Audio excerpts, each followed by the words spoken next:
네, 오늘 주일 예배에 오신 여러분들을 환영합니다. 오늘도 예수님 우리와 함께 해주시옵소서라는 그 믿음 가지고 우리 함께 찬양하도록 하겠습니다. 우리 오나의 자비로운 주여 함께 찬양하겠습니다.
네, 우리 다음으로 우리 사랑하는 나의 아버지 함께 찬송 부르도록 하겠습니다.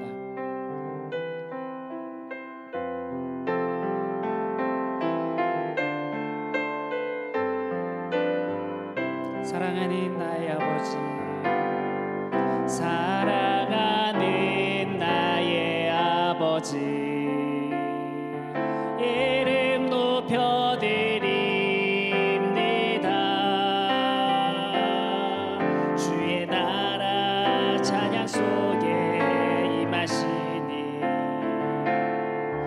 능력에 주께 찬송하네.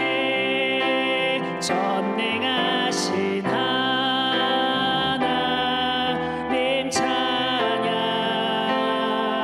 언제나 동일하신 주 전능하신 하나님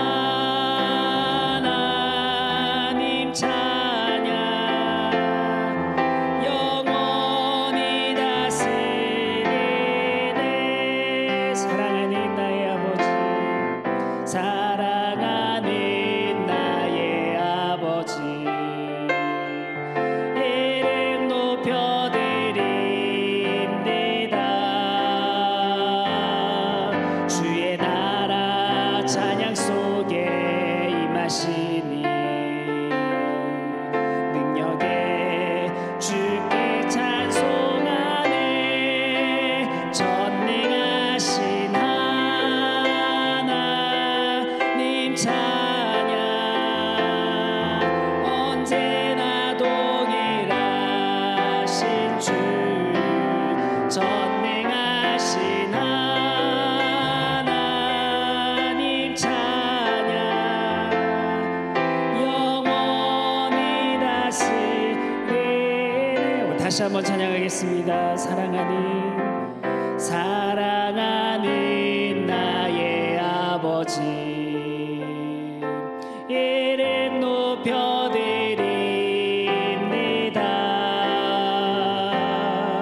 주의 나라 찬양 속에 임하시니 능력에 주께 찬송하네. 전능하신 하나님 찬양 언제나 동일하신 주 전능하신 하나님 찬양 영원히 다스리네. 전능하신 하나님 찬양 언제나 동일하신 주 전능하신 하나님 찬양 영원히 다스리네. 전능하신 하나님 찬양 언제나 동일하신 주 전능하신 하나님 찬양 영원히 다스리네.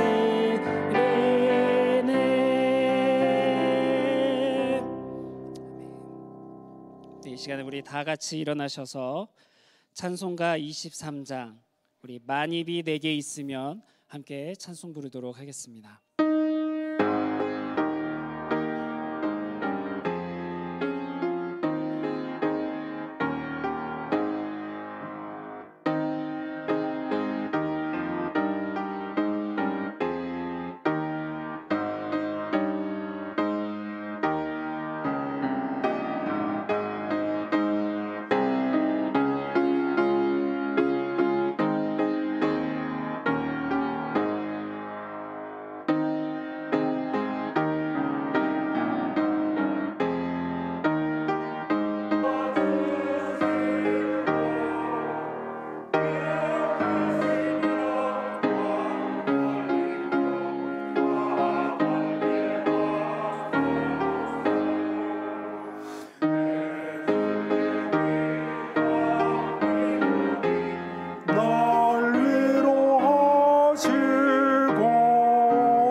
하셨네. 아멘. 교독문 제36번을 다 같이 교독하시겠습니다. 주여, 주는 대대의 우리의 거처가 되셨나이다.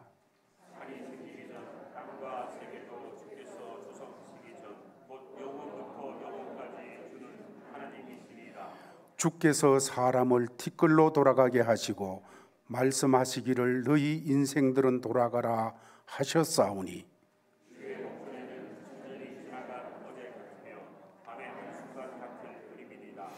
주께서 그들을 홍수처럼 쓸어 가시나이다. 그들은 잠깐 자는 것 같으며 아침에 돋는 불 같으니이다.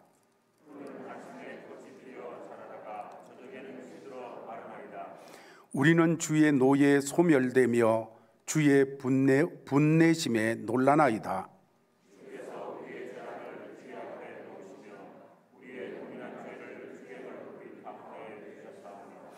우리의 모든 날이 주의 분노 중에 지나가며 우리의 평생이 순식간에 다하였나이다.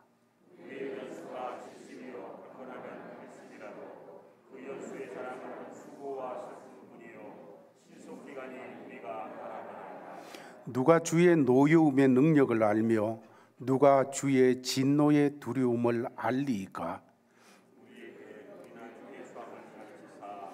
지러운 마음을 얻게 하소서. 아멘.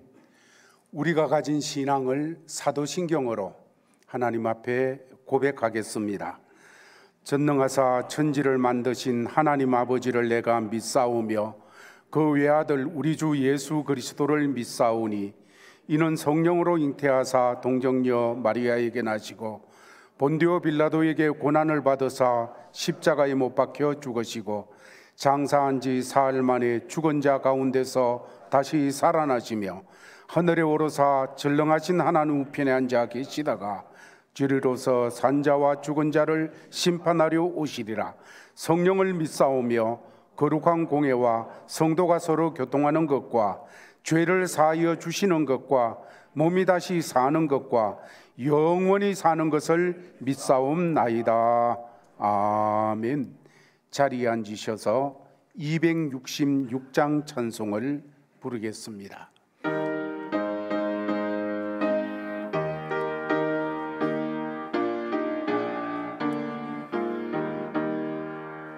주의 피로 이룬 샘물 참 깊고 넓도다. 구원하는 그 신능력 다 찬송할지라. 찬송하세 주의 보혈 그 샘에 지금 나가 죄의 깊이 빠지니 몸 그 피로 씻어 맑기네. 죄악 세상이 거룩한 길 가는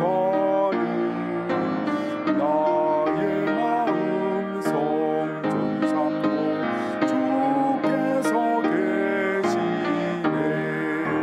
찬송하세 주의 보혈 그 샘에 지금 나가 죄의 깊이 빠지니 몸 그 피로 씻어 맑기네.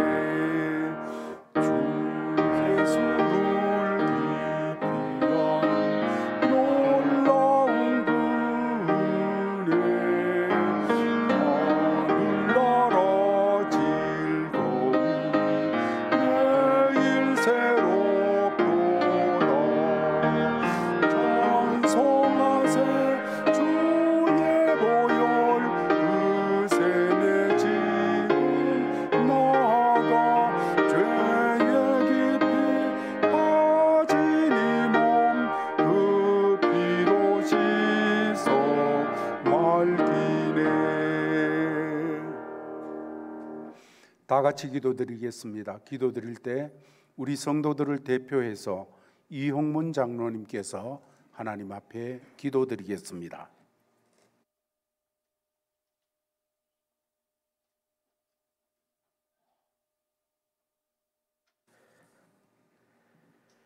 주 아버지 하나님 감사합니다.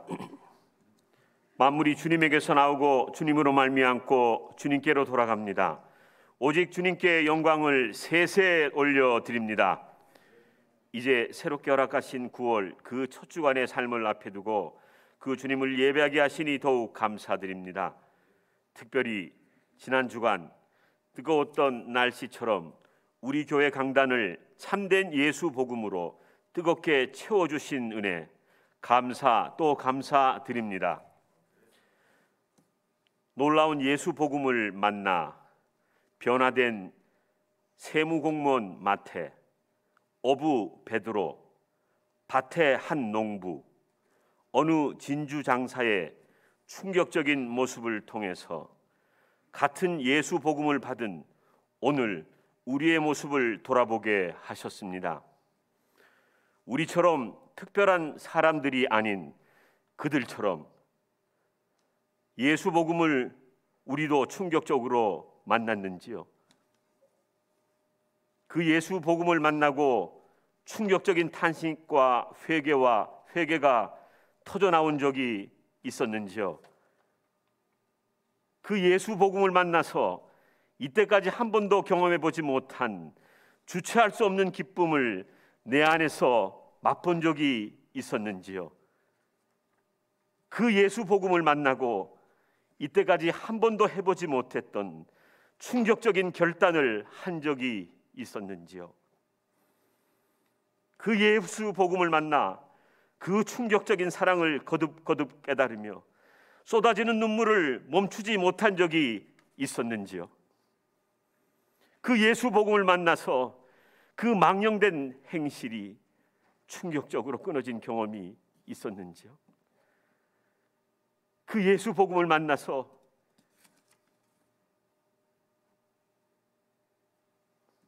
더욱 섬길수록 더 귀한 나의 주님으로 사랑하며 기쁨으로 섬겨가고 있는지요?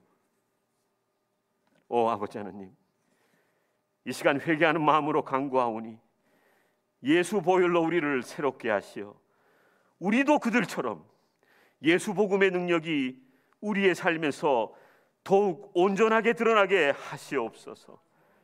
그래서 각 사람의 예수 복음의 삶이 주변 사람들에게 충격이 되게 하시옵소서. 그들처럼 사용하여 주시옵소서. 이 일로 예수 보혈을 더욱 송축하게 하시옵고 주님 홀로 영광 받으시옵소서. 아버지 하나님, 이 시간 담임 목사님 위해 기도합니다. 늘 성령으로 충만하게 하셔서 맡기신 주의 양무리를 인도하시는 때 부족함이 없게 하실 때 주님을 더욱 오래 더욱 섬길수록 더욱 감사와 기쁨이 넘치게 하시어 양무리의 본이 되게 하시옵소서. 은혜 위에 은혜를 더하여 주시옵소서. 동력하시는 교육자님들과 우리 교회 공동체가 파송하고 후원하는 선교사님들에게도 동일한 은혜를 주시옵소서. 특별히 그동안 간절한 교회 공동체의 기도를 통해서 오늘 교회 강대상에 세워주신 이서연 목사님에게도 같은 은혜로 충만히 채워 주시옵소서. 성령님 역사해 주시옵소서. 이 모든 간구를 우리의 원더풀 카운셀러, 능력의 주, 영원한 보호자시며 평강의 왕이신 임마누엘 예수 그 이름으로 기도합니다.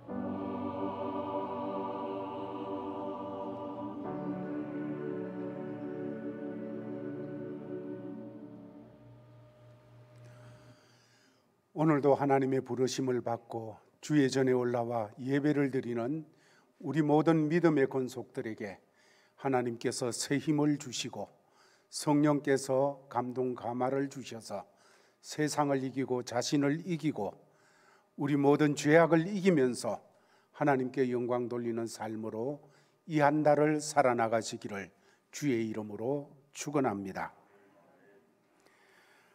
청년부 수련회가 진행 중에 있고 오늘 마치게 되어집니다.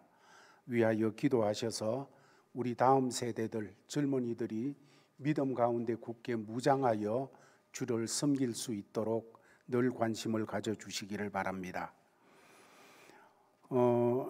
코로나가 이렇게 이제 일반화되어졌고 그런 가운데서 모든 어떤 규제 조치들이 해제가 되었지만은 예배 드릴 때에는 마스크를 착용하셔서 그래도 조심하심을 나타내 주시면 감사하겠습니다.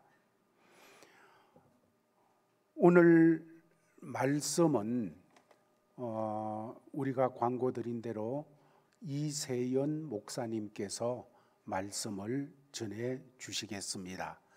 이세연 목사님께서는 한국의 총신대학과 대학원을 졸업하셔서 우리와 같은 신앙의 색깔을 가지고 말씀을 증거하고 계시는 신실한 목사님이십니다. 토론토에서 10여 년간 이렇게 담임 목사님을 담당하시면서 성도들을 목양하셨고 또 한국에서는 신반포교회라고 하는 참 좋은 교회에서 부목사님으로 섬기면서 또 많은 훈련을 받으셨습니다.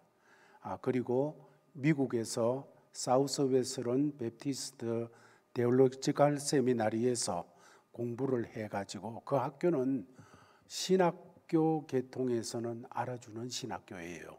참 좋은 복음적이고 개혁적인 그런 신학을 나타내는 곳인데 공부를 하셔서 말씀을 전하시고 목양을 하시는데 많은 이렇게 바탕을 이루신 목사님이십니다.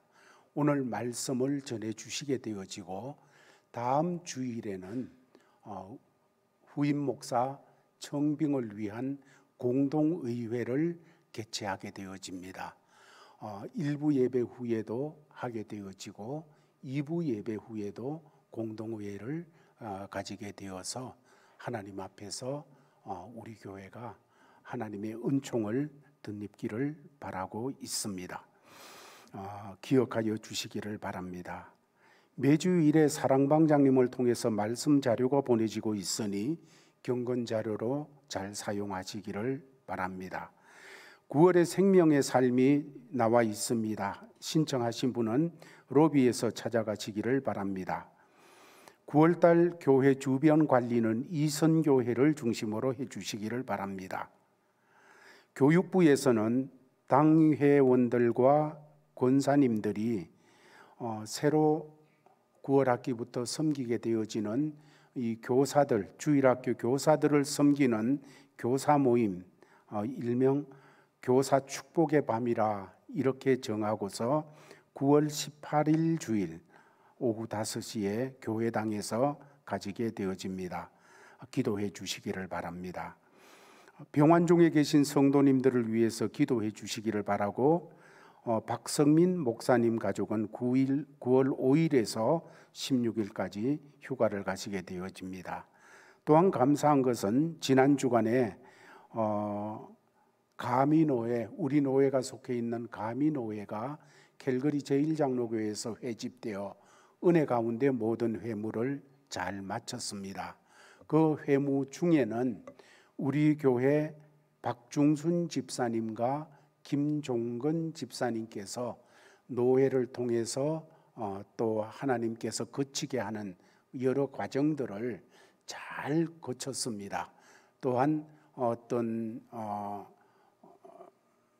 그 시험도 보게 되는데 아주 우수한 성적으로 시험을 쳤다는 이렇게 시험을 출제하신 분들의 보고도 있었습니다. 이렇게 이제 모든 과정을 잘 거치시고 우리 교회에서 정하는 그 때에 장로로 임직하는 그런 시간을 가지게 되겠습니다. 감사합니다.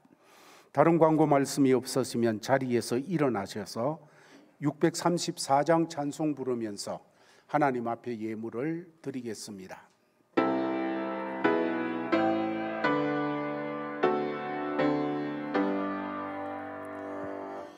모든 것이 주께로부터 왔으니 이 예물을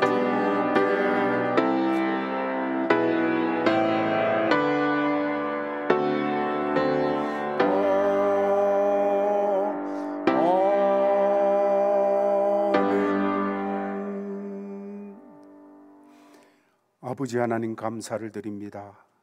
사랑하는 주의 자녀들 한 사람 한 사람을 지난 날 동안에도 살펴주시고 지난 한 주간에도 은혜 위에 은혜를 입혀주셔서 험한 세상 가운데 예수 바라보고 살게 하시고 믿음으로 주님을 의지하고 살아가는 귀한 삶의 걸음을 걷게 하신 주님 감사를 드립니다.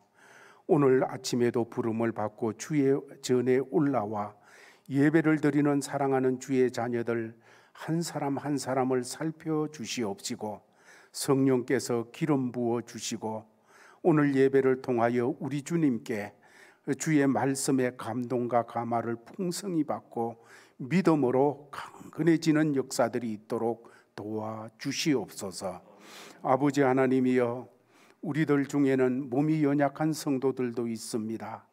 특별히 암이라는 진단을 받고 치료 중에 있는 분들도 있고 또한 낫고 나서 관리함을 받고 있는 사람들도 있습니다.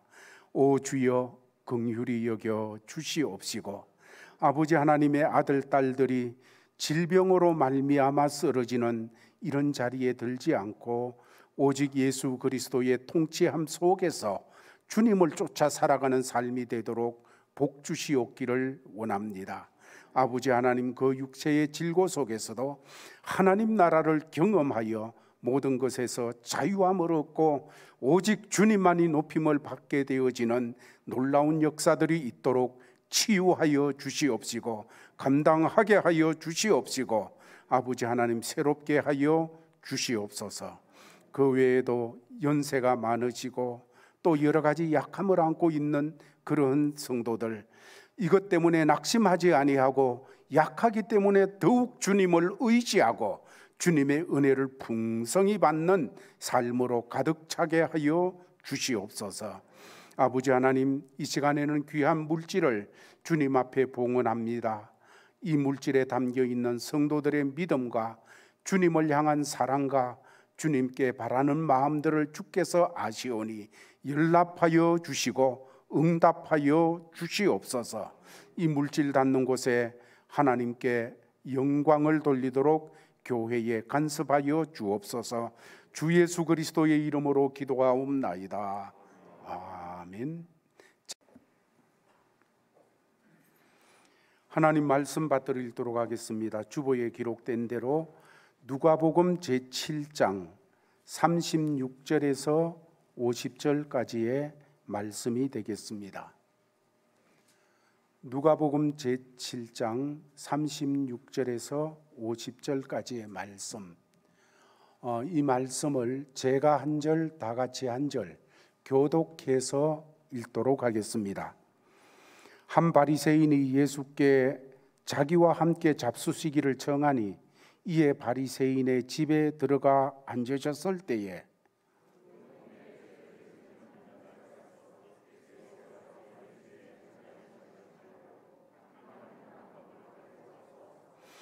예수의 뒤로 그 발 곁에 서서 울며 눈물로 그 발을 적시고 자기 머리털로 닦고 그 발에 입 맞추고 향유를 부으니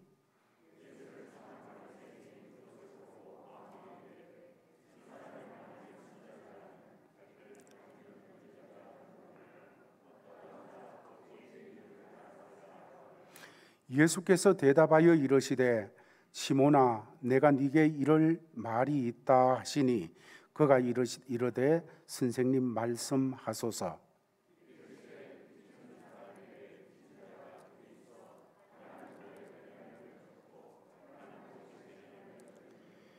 갚을 것이 없으므로 둘 다 탕감하여 주었으니 둘 중에 누가 그를 더 사랑하겠느냐?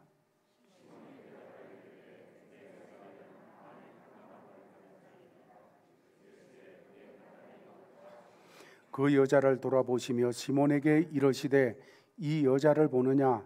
내가 네 집에 들어올 때에 너는 내게 발 씻을 물도 주지 아니하였으되 이 여자는 눈물로 내 발을 적시고 그 머리털로 닦았으며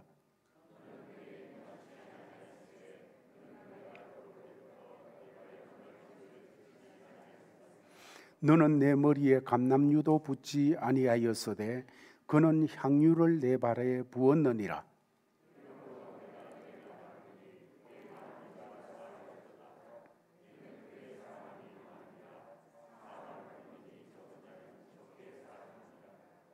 이에 여자에게 이르시되 네 죄 사함을 받았느니라 하시니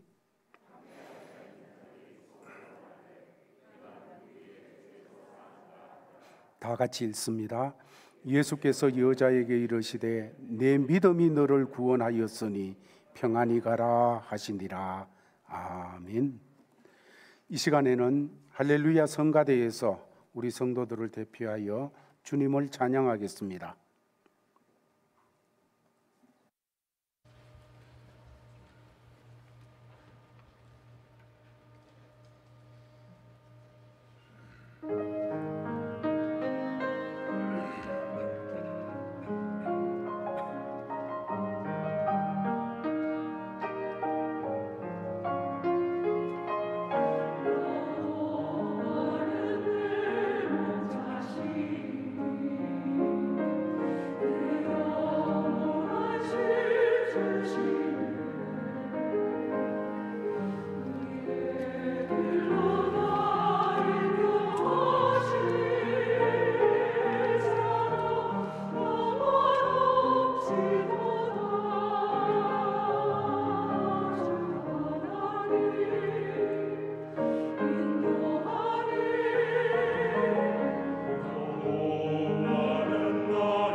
아멘. 우리의 목자 되신 주님께 영광의 박수를 돌리겠습니다.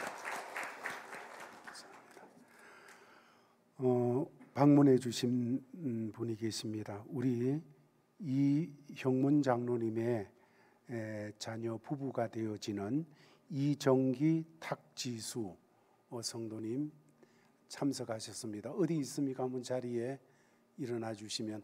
할렐루야. 새 가정을 이루고 인사를 이렇게 드리게 되었습니다. 이제 장례가 만리 같은데 이 가정 위해서 많이 기도해 주시고 관심 가져주시면 감사하겠습니다. 이제는 말씀드린 대로 이세연 목사님께서 나오셔서 읽어드린 말씀을 통하여 누가 그를 더 사랑하겠느냐 하는 제목으로 말씀을 전해 주실 때 말씀을 통하여 큰 은혜 받고 이 말씀에 믿음으로 반응하는 복된 시간이 되어지기를 바랍니다. 우리가 할렐루야로 오른손을 들어서 환영하겠습니다. 할렐루야. 할렐루야. 네. 저는 젊어서 아직 할렐루야 뭐 이런 게 좀 익숙하지는 않지만 할렐루야입니다. 잠시 기도하겠습니다. 하나님 아버지, 주의 백성들을 말씀의 꼴로 먹여주시기를 간절히 소원합니다. 친히 진리의 영으로 이 자리에 임하시고 친히 말씀하시고 친히 주의 말씀을 우리 안에 새겨 주시옵소서.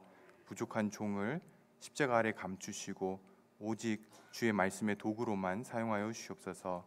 예수님의 이름으로 기도합니다. 아멘. 오늘 우리가 읽은 본문은 성도인 우리에게 굉장히 중요한 본문입니다. 우리가 기독교 신앙을 가졌다는 이유로 또는 그 기독교 신앙이 무엇인지 알아보기 위해서 우리가 함께 이 자리에 모였는데요. 여러분은 기독교 신앙이 무엇이라고 생각을 하십니까? 코로나로 인해서 어떤 면에서는 기독교 신앙이 좀 위기가 찾아왔습니다. 기독교 신앙이 적어도 일주일에 한 번 우리가 함께 모여서 예배드리는 것이라고 생각을 했는데 코로나로 인해서 어려움을 겪게 되었죠. 그로 인해 코로나 초기에는 6.25 때도 멈추지 않았던 그 주일 예배를 멈추거나 또는 온라인으로 드려야 한다는 것에 굉장히 마음 아파하기도 했습니다. 적어도 일주일에 한 번 교회로 모여서 예배 드리는 것, 기독교 신앙의 핵심일까요? 기독교라고 하는 우리가 믿는 이 신앙의 핵심은 무엇입니까? 그것은 예수 그리스도라고 하는 그 한 인격을 우리가 알아가고 그분과 사귐을 갖고 그 사귐 안에서 하는 행동으로 이루어져 있습니다. 예수님을 인격적으로 알기에, personally 알기에 하는 모든 행동들은 주님 안에서 의미를 갖지만 그렇지 못하고 예수를 인격적으로 알지 못하고 하는 것들은 주님 안에서 의미를 갖지 못하고 하나의 종교 행위로 전락하게 됩니다. 그런 면에서 오늘 본문은 성도인 저와 여러분이 예수 그리스도를 인격적으로 알고 그분과 사귐을 갖는다라고 할 때에 어떤 특징과 모습을 갖는지를 보여주고 있습니다. 오늘 본문의 이야기는 예수님께서 한 바리새인의 집에 초대를 받아서 그 집에서 식사를 하러 들어가셨을 때 돌발적인 상황이 벌어지면서 생긴 이야기입니다.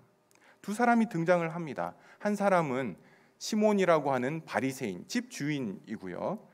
다른 한 사람은 이름이 알려지지 않은 여인입니다. 36절을 보시면 한 바리새인이 예수께 자기와 함께 잡수시기를 청하니 이에 바리새인의 집에 들어가 앉으셨을 때에 시몬이라는 바리새인이 예수님을 식사에 초대했습니다. 그 당시에는 회당에 가르치러 온 선생이나 또는 멀리서 온 선생을 식사에 초대하는 일이 종종 있었습니다. 물론 이 바리새인 시몬이 예수님을 순수한 의도로 초대했다라고 그렇게 보여지지는 않습니다. 오늘 사건이 예수님 공생의 초반에 일어난 그러한 사건인데요. 그러긴 하지만 예수님이 이미 전한 메시지들이 바리새인들에 대해 좋지 않은 또는 그들을 반대하는 그런 메시지들이 많았기 때문에 바리새인들이 예수님을 고운 시선으로 보지 않았습니다. 뿐만 아니라 복음서에서 바리새인들이 주님을 초대한 일들이 몇 번 일어났지만 대부분 예수님의 흠을 잡으려고 초대하는 것이었습니다. 아마 이 시몬도 선한 의도로만 그렇게 주님을 초대한 것 같지는 않습니다. 그러나 어쨌거나 주님은 그 초대에 응하고 있습니다. 시몬의 집으로 들어간 주님은 자리를 잡고 앉으셨습니다. 그 당시에 식사는 의자에서 하지 않고 요즘 큰 쿠션과 같은 그러한 것에 한쪽으로 비스듬히 기대고 다리는 한쪽으로 쭉 뻗어서 그렇게 기대어서 식사를 했습니다. 양반 다리가 아니기 때문에 다리를 쭉 뻗고 앉았기 때문에 그때 가장 중요한 것은 이 다리를, 이 발을 식탁에서 가장 최대한 멀리 놓는 것이었습니다. 그때 한 여인이 집으로 들어오고 있었습니다. 37절을 보시면 그 동네에 죄를 지은 한 여자가 있어 예수께서 바리새인의 집에 앉아 계심을 알고 향유 담은 옥합을 가지고 와서 예수의 뒤로 그 발 곁에 서서 울며 눈물로 그 발을 적시고 자기 머리털로 닦고 그 발에 입 맞추고 향유를 부으니. 이 시몬의 집으로 한 여자가 들어왔습니다. 당시에는 공적인 사람이 초대를 받으면 그 집 문을 열어놓았습니다. 그래서 누구든지 사람들이 조용히 들어와서 주인과 그 초대받은 손님이 나눈 대화를 들을 수 있도록 그렇게 했습니다. 또 가난한 사람들은 그 잔치가 있을 때에 와서 남은 음식들을 먹기도 하고 가져가기도 했습니다. 그래서 시몬은 예수님을 초대하고는 집 문을 열어 놓았던 것이죠. 누구든지 들어와서 조용히 시몬과 예수님이 나누는 대화를 들을 수 있었습니다. 그런데 아무나 들어올 수 있는데도 불구하고 들어오면 안 되는, 들어올 거라고 전혀 예상하지 못했던 한 사람이 들어오게 됩니다. 성경 원문에는 37절을 시작하면서 보라라고 하는, 영어 성경에도 여러분들이 보시면 아시겠지만 behold 이런 단어로 시작을 하고 있습니다. 성경 본문이 이 여인이 들어오는 것을 굉장히 주목해서 보고 있는 거죠. 누구나 들어올 수 있도록 문이 열려 있지만 심지어 가난하고 또 구걸하는 사람에게까지도 오픈되어 있는 자리였지만 전혀 기대하지 않았던 그런 사람이 들어왔는데 그 사람은 동네에서 죄인으로 알려진 한 여인이었습니다.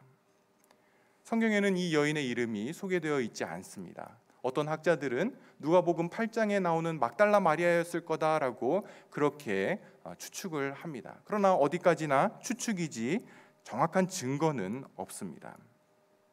이 여인의 이름은 우리가 알 수는 없지만 아마 그 당시 그 동네에도 이 여인의 이름을 아는 사람들이 많지 않았던 것 같습니다. 대신 동네에서 왜 그 여자 있잖아, 거시기 이러면 할 정도로 누구나 다 아는 그러한 여자였습니다. 많은 주석가들이 이 여인이 몸을 파는 창녀였을 거라고 그렇게 봅니다. 그렇게 단정 지을 수는 없지만 그럴 가능성이 굉장히 많죠. 한 여인이 죄인으로 알려져 있었다라면 그 당시에 굉장히 부도덕한 삶을 살고 있었던 여인, 아마 창녀였을 가능성이 많았을 겁니다. 돈을 벌기 위해서 죄인 줄 알지만 몸을 팔거나 또는 도덕적으로 방탕하다고 알려진 죄를 지은 여자로 낙인 찍힌 그러한 사람이었습니다.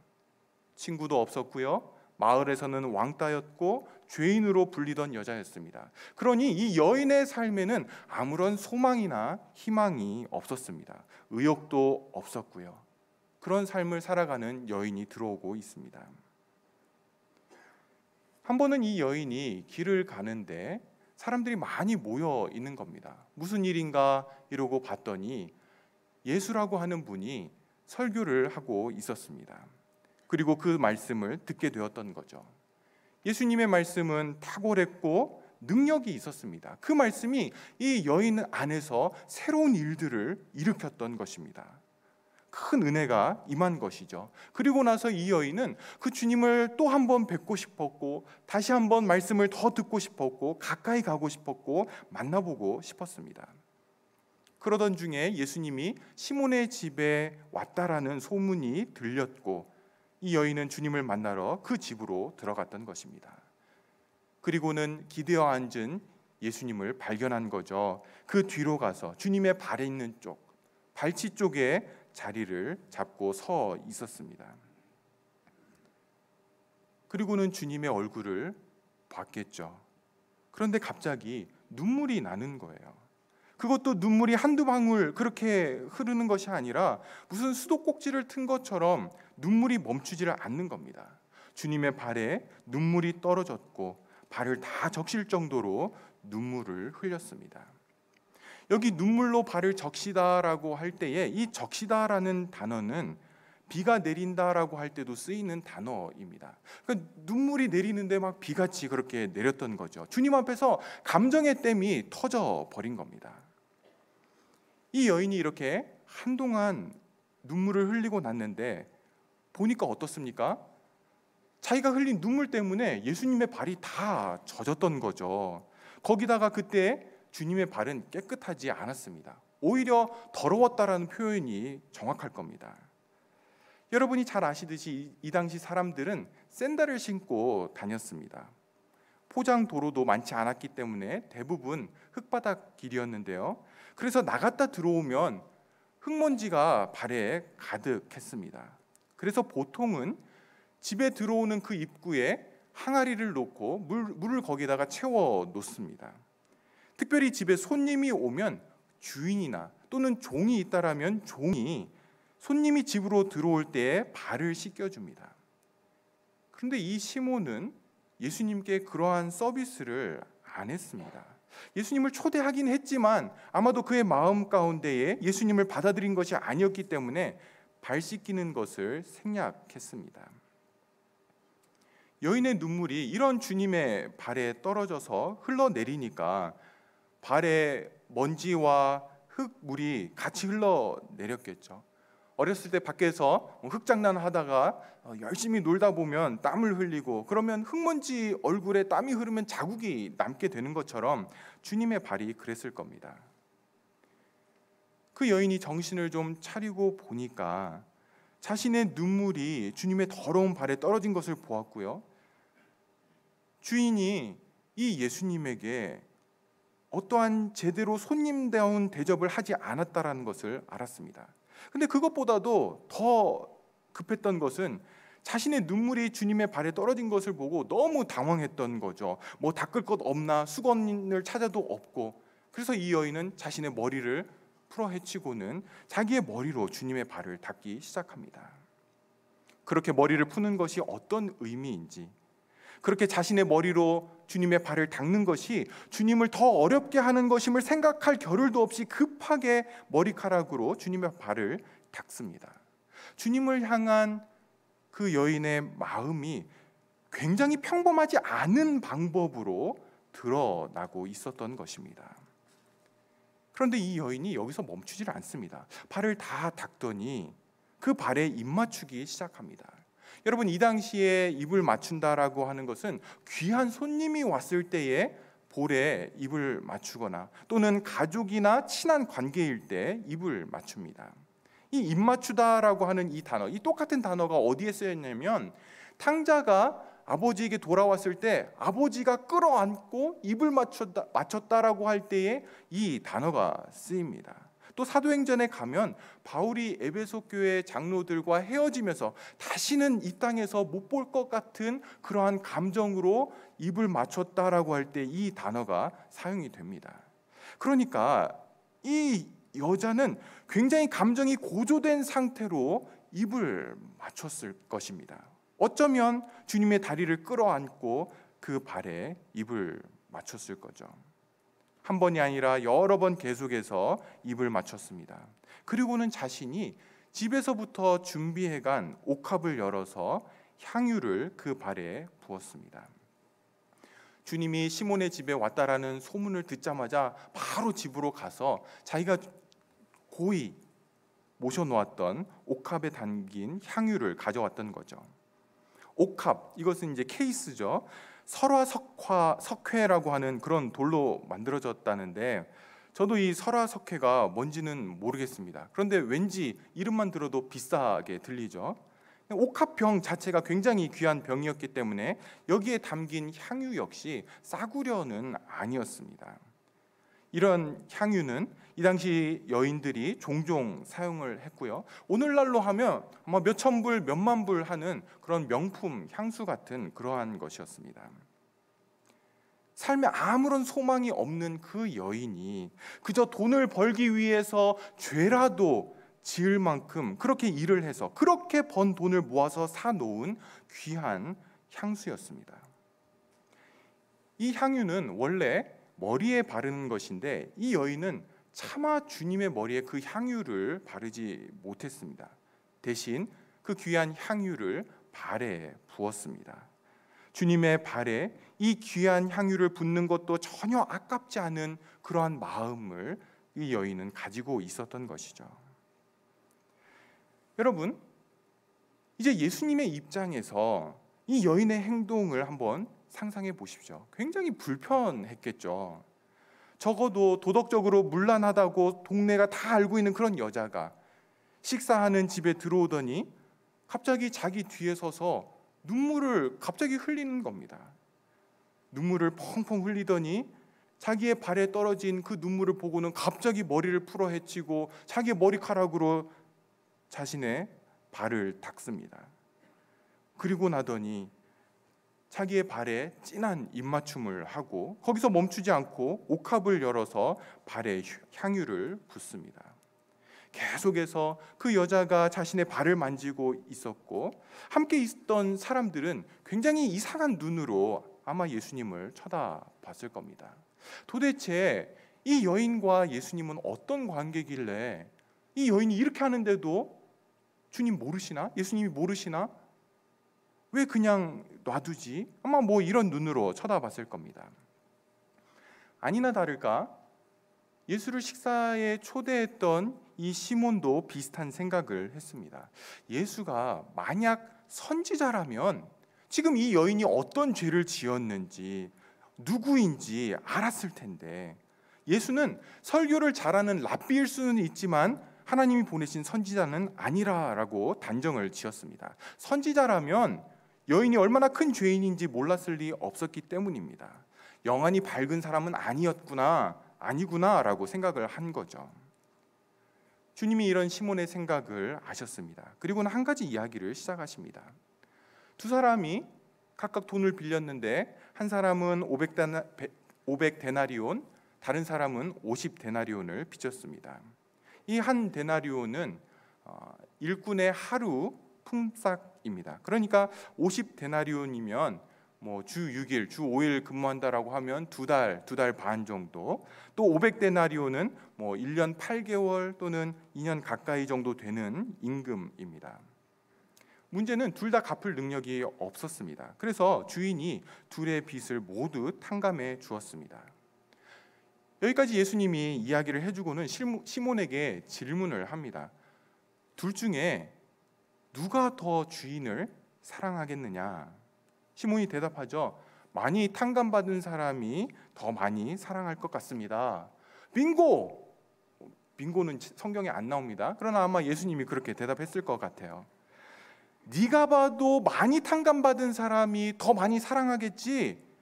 그리고는 여자와 시몬의 모습을 비교하기 시작합니다. 여러분 44절부터 보세요. 그 여자를 돌아보시며 시몬에게 이르시되 이 여자를 보느냐? 내가 내 집에 들어올 때 너는 내게 발 씻을 물도 주지 아니하였으되 이 여자는 눈물로 내 발을 적시고 그 머리털로 닦았으며 너는 내게 입맞추지 아니하였으되 그는 내게 들어올 때부터 내 발에 입맞추기를 그치지 아니하였으며 너는 내 머리에 감람유도 붓지 아니하였으되 그는 향유를 내 발에 부었느니라. 정말 낯뜨거울 정도로 여인과 이 시몬을 비교하십니다. 시몬은 주님이 손님으로서 받아야 할 최소한의 대접도 하지 않았지만 이 여인은 넘치는 대접을 한 것입니다. 주님의 결론입니다. 여러분 47절 보십시오. 우리 47절 말씀 같이 한번 읽겠습니다. 이러므로 내가 내게 말하노니 그의 많은 죄가 사하여졌도다. 이는 그의 사랑함이 많음이라. 사함을 받는 일이 적은 자는 적게 사랑하느니라. 사랑하는 여러분, 시몬이 주님을 대하는 모습과 이 여인이 주님을 대하는 모습의 이 차이는 왜 생겼습니까? 그것은 죄사함을 많이 받은 사람은 많이 사랑하고 적게 죄사함을 받은 사람은 적게 사랑하기 때문에, 이 원리 때문에 주님을 대하는 시몬의 모습과 이 여인의 모습은 달랐던 것입니다. 시몬, 네가 말한 그대로야. 많이 탕감받으면 더 많이 사랑하게 되어 있고, 그것이 바로 이 여자가 나에게 보인 모습의 본질이야. 너는 나에게 발 씻을 물도 주지 않았고 입도 맞추지 않았고 내 머리에 그 흔한 감람유도 붓지 않은 것은 나를 많이 사랑하지 않기 때문이고, 나를 많이 사랑하지 않는 이유는 많은 죄가 탕감받지 못했기 때문이야. 이것이 이 이야기의 결론이자 핵심입니다. 성도 여러분, 이 주님의 대답을 여러분은 어떻게 생각하십니까? 바리새인인 시몬이 죄가 적었기 때문에 적게 사함을 받았고 그래서 적은 사랑을 보였던 것입니까? 죄인으로 소문났던 이 여자는 죄를 많이 지었기 때문에 더 많이 사함을 받았고 그래서 더 많이 사랑했던 것일까요? 여러분, 만약 그랬다라면 주님은 이 시몬의 모습도 인정을 해줬어야 합니다. 받은 은혜가 그 정도이고 그만큼의 모습을 보였기 때문에 그래, 너의 모습도 내가 인정하마, 이렇게 반응을 했어야 할 것입니다. 시몬, 너는 경건하게 살았고 율법도 잘 지켜서 그렇게 안 해도 되지만 이 여인은 좀 달라. 죄를 많이 지었기 때문에 이렇게 행동할 수밖에 없는 거야. 여러분, 주님의 대답이 이런 의미였을까요? 저는 그렇게 보지 않습니다. 오늘 이 비유의 초점은요, 여인에게 있는 것이 아니라 사실은 시몬에게 있습니다. 바리새인들은 유대 사회 안에서 존경을 받는 사람들이었습니다. 그들의 교육 수준, 사회적, 경제적 위치, 도덕적 수준, 거기에다가 성경 지식까지 유대 사회의 상류층에 해당하는 사람들이었습니다. 그럼에도 불구하고 복음서에서 주님은 너무나 많이 이들을 책망을 합니다. 왜 그렇게 책망합니까? 바리새인들은 그런 모든 선한 것들을 자기의 의로 삼았습니다. 그리고는 자기는 죄사함이 필요 없다라고 그렇게 여겼습니다. 하나님이 죄인들을 구원하시고 죄의 문제를 해결하기 위해서 예수 그리스도를 보내주시고 그 복음을 유일한 구원의 방법으로 우리에게 주셨는데, 바리새인들은 그 예수 그리스도의 의가 아닌 자기의 의로 하나님 앞에 나아갔고 자기의 의로 구원받을 수 있다라고 여겼던 것입니다. 다른 사람들과 비교해서 자신이 율법도 잘 지키고 선한 행실을 실천하고 공예배도 잘 지키고 헌금도 잘하고 찬양대원으로 교사로 봉사하고 식당에서도 봉사하고 매일 성경 읽기와 기도하기를 빼놓지 않았습니다. 그런데 이 경건하고 도덕적이고 헌신적이고 희생적인 이 모습이 오히려 주님을 믿지 못하게 만들었고 그분을 사랑하는 것을 막았고 대신 자기를 사랑하고 자기의 의의를 믿도록 했던 것입니다. 오늘 본문 50절을 보시면 이렇게 이야기를 합니다. 예수께서 여자에게 이르시되 내 믿음이 너를 구원하였으니 평안히 가라 하시니라. 여러분, 지금까지 주님은 자신에 대한 여인의 사랑의 모습에 대해서 말씀하셨는데 50절에 와서는 여인의 믿음에 대해서 말씀하시면서 구원받았으니까 평안히 가라라고 말씀을 하십니다. 왜 이렇게 말씀하시죠? 그것은 예수님을 믿는 믿음은 언제나 예수 그리스도를 사랑하는 모습으로 드러나기 때문에 그런 것입니다. 예수님을 믿는다라고 하는데 예수님을 사랑하지 않는다라면, 예수님을 사랑하는 모습이 없다라면 그 믿음은 진짜라고 증명될 수 없다는 것이죠.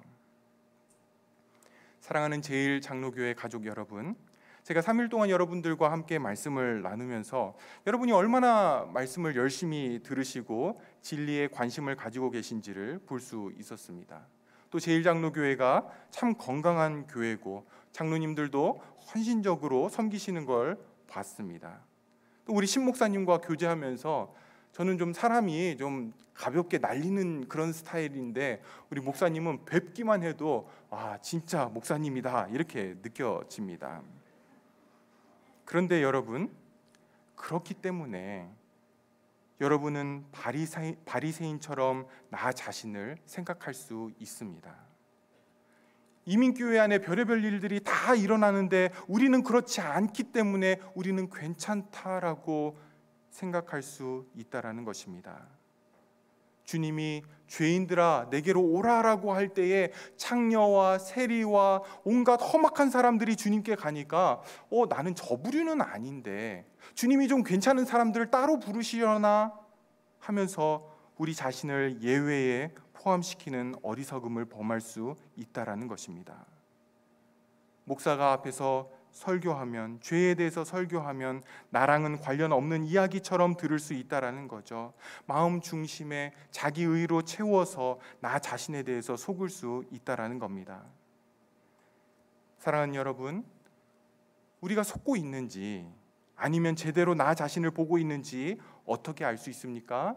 성경적인 원리에 우리 자신을 대입하면 됩니다. 많은 죄가 사함 받았다면 그의 사랑함이 많음이라. 우리가 주님을 얼마나 사랑하고 있는지, 사랑하기에 주님을 찾아왔던 여자처럼 평범함을 넘어서는 감정, 평범함을 넘어서는 헌신, 평범함을 넘어서는 모습들이 있는지 살펴봐야 됩니다.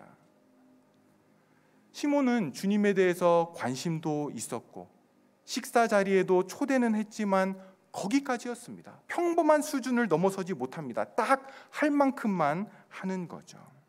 여러분, 이렇게 신앙생활할 수 있습니다. 기독교 교리에 대해서 어느 정도 알고 주님에 대해서 높게 평가하고 궁금해해서 말씀을 잘 듣고 예배에 빠지지 않지만 주님과 사랑의 인격적인 관계가 깊지 않을 수 있습니다. 주님과 그저 체면치레 정도의 관계를 맺으면서 식기도 중심의 기도 생활을 하면서 말씀은 주일에 설교 들을 때 듣는 것이 전부라고 한다라면 어디서 문제가 있는 겁니까? 열심이 없고 헌신에 대한 이야기를 하기 전에 주님을 사랑하는 마음이 있는지를 살펴봐야 됩니다.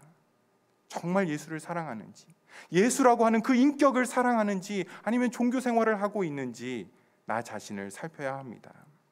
여러분, 기독교는 종교가 아닙니다. 기독교는 예수님과 사귐을 갖는 것입니다. 이제 말씀을 정리하겠습니다. 주님에 대한 사랑은 어디서 어떻게 생기는 것입니까? 내가 얼마나 큰 죄인인지를 봐야 되는 거죠. 내가 어디서부터 구원을 받았는지를 알아야 합니다. 시몬은 자기의 종교적인 열심과 자기의 의에 막혀서 자기의 죄를 보지 못하고 있습니다. 그의 신앙의 행위와 열심이 오히려 예수를 만나는 데 있어서 방해가 되고 있습니다. 사랑하는 여러분, 우리가 몸담고 있는 이 기독교가, 여러분의 신앙생활이 복음이 말하는 방식으로 그 역할을 하지 못한다면 오히려 방해물이 됩니다. 기독교를 우리의 윤리와 도덕과 교양으로 가지고 있다라면 우리의 죄악됨을 보지 못합니다. 이 여인의 행동을 헤아리지 못하고 이상한 눈으로 바라보게 되는 거죠. 여인이 왜 주님의 발을 다 적실 수밖에 없을 만큼 눈물이 났는지, 왜 자기의 머리카락으로 그 더러운 발을 닦고, 왜 발에 입 맞출 수밖에 없고, 왜 그 발에 비싼 향유를 부을 수밖에 없는지 헤아리지 못하고 그 모든 것들이 다 광신자처럼 보이게 되는 겁니다. 사랑하는 성도 여러분, 우리 자신의 밑바닥을 보기 전에는 제대로 주님을 사랑할 수 없습니다. 제대로 주님을 섬길 수 없습니다. 제대로 복음을 경험하지 못합니다. 많은 죄가 용서받았다는 것이 무엇인지 알아야 많이 사랑하게 되는 것이죠. 상한 심령을 가지고 무너진 중심을 가지고 우리의 눈물을 쏟아야 할 곳과 우리의 향유를 부어야 할 곳이 주님의 머리가 아니라 발밖에 없다라는 것을 경험한 그 여인의 사랑과 마음이, 믿음이 저와 여러분 안에 풍성해지기를 소망합니다. 기도하겠습니다. 하나님 아버지, 다시금 우리 자신을 말씀 앞에 세워주심을 감사합니다. 이 말씀이 우리 안에 역사하게 하여 주시옵소서. 머리에 남아있는 그러한 말씀이 아니라 우리의 중심에 새겨지게 하여 주시고, 이 말씀이 우리로 하여금 내가 어떠한 존재인지 보게 하시고, 내가 어디서부터 구원받았는지 보게 하시고, 주님을 사랑함으로 드러나게 하여 주시옵소서. 예수님의 이름으로 기도합니다. 아멘.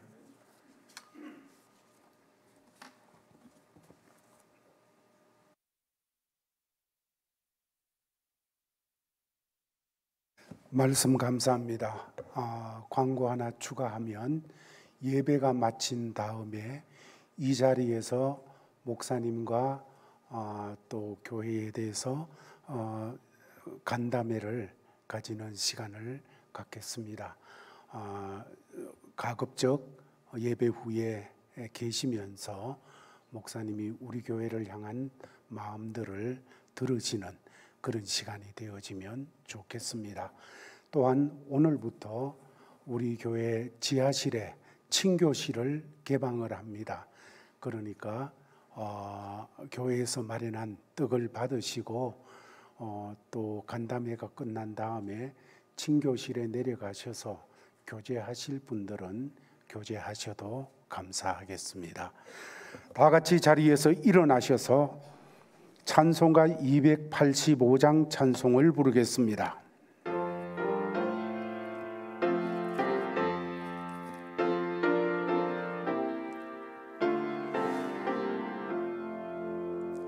주의 말씀 받은 그날 참 기쁘고 복되도다. 이 기쁜 마음 못 이겨서 온 세상에 전하노라. 기쁜 날 주 나의 죄 다 씻은 날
기도하겠습니다. 우리 주 예수 그리스도의 크신 은혜와 아버지 하나님의 만극하신 사랑과 성령님의 감동, 감화, 위로, 교통하심이 많이 사함, 죽을 자리에서, 원수된 자리에서, 진노의 자리에서 구원함을 받은, 이 사함을 받고 영생을 얻은 이 감격을 아버지 하나님 앞에 사랑으로 나타내고 우리 주 예수 그리스도에 대한 사랑으로 나타내며 살아가기를 원하는 모든 제일가족들에게 항상 함께 있을지어다. 아멘.